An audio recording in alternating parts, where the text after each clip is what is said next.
నిజామాబాద్ జిల్లా దర్పల్లి మండల కేంద్రంలో ఊరు చెరువు ఆలుగుపై నుండి నీరు వెళ్తున్న సందర్భంలో గంగమ్మ తల్లికి పూజలు నిర్వహించి ఊరు ప్రజల్ని ముఖ్యంగా రైతులను ఆదుకోవడానికి వచ్చిన గంగమ్మ తల్లి అంటూ ప్రత్యేక పూజలు నిర్వహించి చెరువు కింద పంటలు వేసిన సందర్భంలో ఇప్పుడు అలుగు వెళ్లడం మూలంగా రైతులు ఆనందోత్సవాలు ఉన్నారని మండల కాంగ్రెస్ అధ్యక్షుడు బాలరాజు అన్నారు. వర్షాకాలం ప్రారంభమై 3 నెలలు కావస్తున్న వర్షం జాడలేకపోవడం దేవుడు కరుణించి ఒకే రోజు చెరువు నిండడం చాలా సంతోషంగా ఉందన్నారు.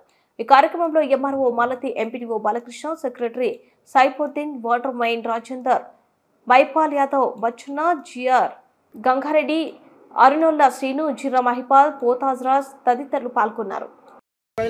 నమస్కారం. నేను బాలకృష్ణ, గ్రామ ప్రత్యేక అధికారి మరియు ఎంపీడీఓని. నిన్న సాయంత్రం ఇక్కడ దర్పల్లి గ్రామ ఊరు చెరువు అడుగు మారింది. చాలా సంతోషంగా అనిపిస్తుంది. రైతులందరూ కూడా చాలా సంతోషంగా ఆనందంగా ఉన్నారు. ఎందుకంటే వాళ్ళు సరిపోయిన నీళ్ళు ఉంటుందా లేదా, చెరువులో సరిపోతుందా లేదన్న కొంచెం దిగులు ఉండే. ఇప్పుడు చెరువులో నీళ్ళు పుష్కలంగా అదుగు భారీ చాలా పోతుంది. అందరికీ శుభాశిస్తున్నాం. చాలా సంతోషంగా ఉంది. ప్రజలందరూ కూడా ఎవరు చెరువులు లోతుగా ఉంటాయి కాబట్టి ఆశ్రమంగా భావించి ఎవరు కూడా చెరువు పక్కకి రావడం కానీ, చేపలు పట్టడం కానీ అట్లాంటివి చేయకుండా జాగ్రత్తగా ఉండండి. ఎవరు కూడా ఈ సరౌండింగ్స్ వచ్చేసి ఆ ఆపదలు కొని తెచ్చుకోవద్దు. వాటర్తో ఎవరైనా సరే ఆటలాడవద్దు. జాగ్రత్తగా ఉంది. పిల్లల్ని కూడా చూద్దామనే ఉద్దేశంతో సెల్ఫీలు దిగడం కోసం పిల్లలు కూడా వస్తారు కాబట్టి తల్లిదండ్రులు కొంచెం అప్రమత్తంగా ఉండి పిల్లల్ని పక్కన వదలొద్దని చెప్పేసి గ్రామ ప్రజలందరూ మనకి చేస్తున్నారు. చాలా సుదినం.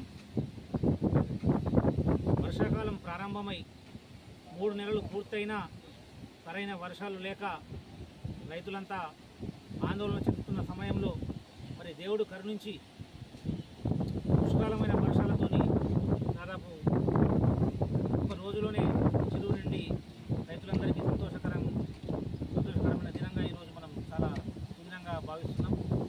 ముఖ్యంగా దాదాపు 90% పెట్టుబడులు పూర్తయిన రైతులు 3 నెలలుగా వర్షాలు లేక చాలా ఆందోళనలో ఉండి రైతులందరికీ ఎంతో మేలు జరిగింది వర్షం. దాని సందర్భంగా ఈరోజు గంగమ్మ తల్లికి పూజలు నిర్వహించి రేపు రానున్న రోజులలో